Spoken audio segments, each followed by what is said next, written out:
Pozdravljeni. Danes je na vrsto ponovno prišel naš običajni komentar novic, kjer se bomo dotaknili tistih tem, ki smo jih malce zoperstavili v tem obdobju predstavitev novih bolidov in seveda testiranj. Poglejmo si skupaj, kaj se je zanimivega dogajalo tudi v ozadju sveta Formule 1.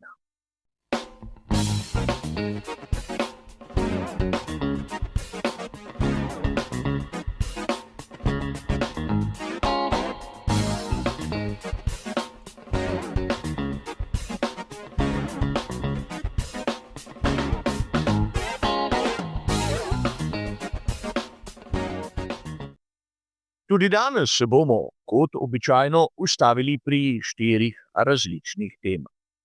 Če vas zanima, kaj piše v originalu citiranih člankov, imate bližnjice navedene v samem opisu. Ampak pozor, pri vseh 4 današnjih temah se bomo danes vračali tudi k prispevkom, ki so bili že objavljeni na tem kanalu. Kot ponavadi, ko bo slika v barvah, pomeni, da navajam tisto, kar sem prebral v že prej omenjenih člankih. Ko se bo ta spremenila v črno-belo, pa dodajam moje osebno mnenje oziroma moj komentar. Torej, sedaj, ko smo obnovili ta format, se lahko takoj lotimo prve današnje teme.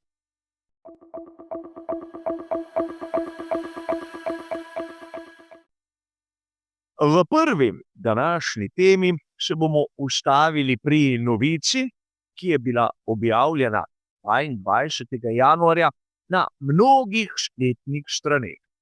Sam citiram članka, ki sem ju zasledil, na primer na portalu The Race ali pa tudi motorsport.com. Tu smo lahko izvedeli za zaključke, do katerih so prišli na znanem sestanku med konstruktorji pogonskih sklopov ter firm. Gre za znamenito afero kompresijsko razmerje, kjer so nekateri obsojali Mercedes in baje deloma Red Bull Powertrain, da so prekršili tisto razmerje 16:1 v primeru ogretega motorja z notranjim zgorevanjem. In v virih smo lahko prebrali, da na veliki nagradi Avstralije ostaja vse po starem. Tu je treba dodati, da vsaj z moje strani je bila zadeva več kot pričakovana. In verjamem, da nekaterim posameznikom je bilo ljubše verjeti teorijam zarote. Koliko komentarjev smo lahko brali o tem, da mora biti bolid legalen skozi celoten dirkaški vikend. Ne samo takrat, ko je pogonski sklop v temperaturi okolice ter podobno. A zopet se je izkazalo, da mnogi, ki malo da ne histerično vreščijo, ne poznajo načel, kako se interpretira pravila Formule 1. In v dokaz 23. decembra 2025 sem objavil prispevek Afera kompresijsko razmerje, drugi del. Razume se, da obstaja tudi prvi, da ne bo pomoč. A v tistem prispevku, bližnjico imate tam zgoraj, sem lepo po času razložil, kako se vse člene, ki so vključeni v to zgodbo, interpretira. Verjeli ali ne. Pri FII so dobesedno sledili tistemu, kar sem povedal skorajda mesec pred tem. Ne zato, da bi sam znal napovedovati prihodnost, ampak znana so mi načela in načini, kako se pravila v resnici bere ter interpretira. Ni to zadeva, ki bi si jo lahko lotil vsak, predvsem tako, kot se mu zdi najbolje. ampak je treba brati od začetka do konca in upoštevati dobesedno vse, kar piše. A verjamem, če bi se posluževali takšnih metod, ne bi bilo afere in zadeve bi bile bolj dolgočasne, čeprav malce bolj resnične. A pustimo sedaj to in oglejmo si drugo današnjo temo.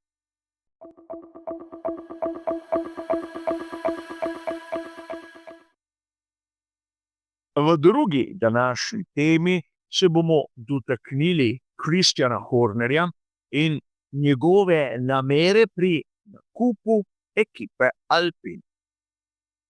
25. januarja smo lahko na spletni strani Sky Sports oziroma tudi Planet F1 prebrali, kako so uradno potrdili, da se Horner zanima za nakup 24-odstotnega deleža, ki je danes v lasti finančnega sklada Otro Capital. In tu se marsikateri članek, o katerem smo brali, postavi dobesedno na glavo. Koliko besed je bilo uporabljenih za to, da so nekateri nekako trdili, kako bo Horner kupil celotni Alpine. In kljub temu, da Renault ni nikjer potrdil svojega namena prodati ekipe, so mnogi že trdili, da je zadeva v zaključni fazi. Ampak 6. januarja sem na portalu objavil prispevek Horner v Alpine. Bližnjica je zopet tu zgoraj. In v njem sem eksplicitno povedal, da po mojem skromnem mnenju, ukolikor si želi Horner kupiti delež Alpina, je na razpolago samo ta 24-odstotni delež, ki ga ima Otro Capital. Ukolikor ne verjamete, lahko preverite. A danes, približno 3 tedne kasneje, smo dobili uradno potrditev tudi tega. Mi bomo raje odšli k tretji današnji temi, ki je tudi zanimiva in ima tudi potrditev v preteklosti.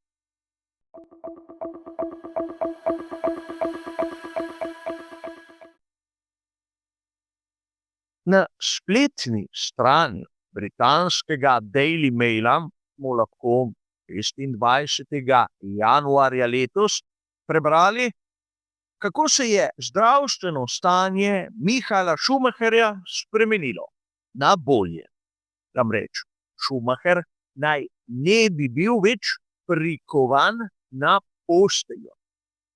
In verjamem, da za mnoge njegove navijače so to lepe novice, ampak obstaja še zmeraj tisto vprašanje, zakaj nam, navdušencem, sploh podajajo takšne novice.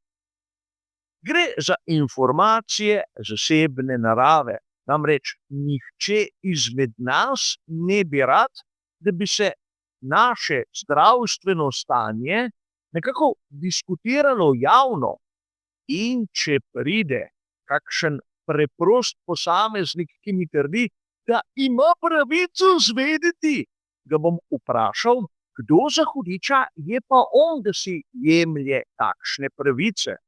Namreč dejstvo, da je pred 3 desetletji skakal po kavču in vreščal po nedeljskem kosilu, mu ne daje nobenih pravic vedeti zdravstvenih podatkov o komerkoli. In seveda, tudi o tem sem na kanalu že obširno govoril in bil izjemno kritičen. Nažalost, 28. januarja leta 2024. V prispevku z naslovom Kanibalizacija Schumacherja, katerega bližnjica je tam zgoraj, sem obsojal prav takšna dejanja, kot so jih storili na britanskem Daily Mailu in mnogih drugih spletnih in tudi pravih časopisov, ki so to novico posneli. Samo zato, da bi imeli priimek Schumacher v naslovu in tako višjo brado. Verjamem, da mnogi izmed vas si niste vzeli trenutka vašega dragocenega časa in napisali spodaj v pripombe vse tisto, kar gre takšnim, imenujmo in avtorjem. A pustimo sedaj to, ostala nam je danes še zadnja, 4. tema.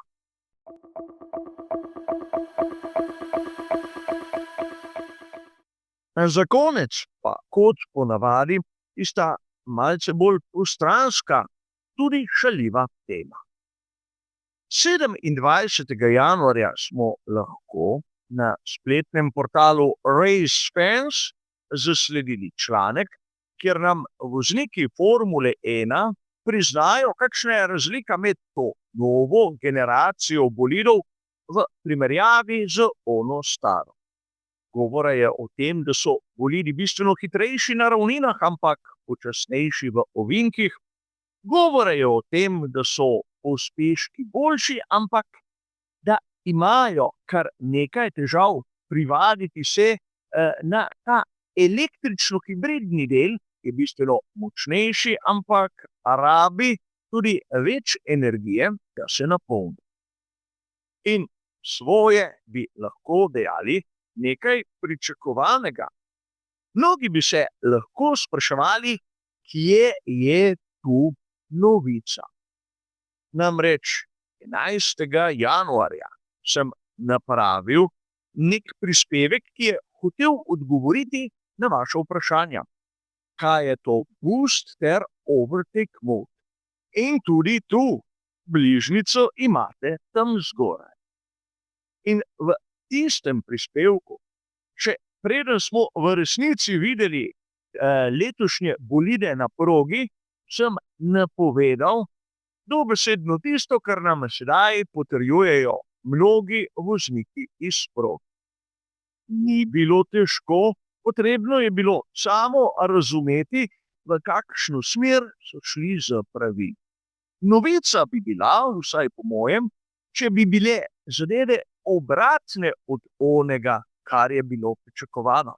Ampak, če mi nekdo potrdi tisto, kar sem v resnici sumil, je to nekaj, kar bi moralo biti zanimivo ali pa seveda tako vzbujajoče, v mojem mnenju ne.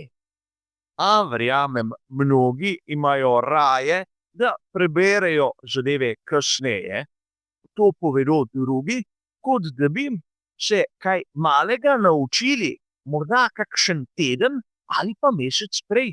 In na to, ko dobijo uradno potrditev, zadeve že vedeli. A vsak ima svoj pogled, svoje vedenje in svoje najljubše vere. Za danes, kar se tiče našega rednega komentarja novic, bo to vse. Hvala za vašo pozornost in nasvidenje.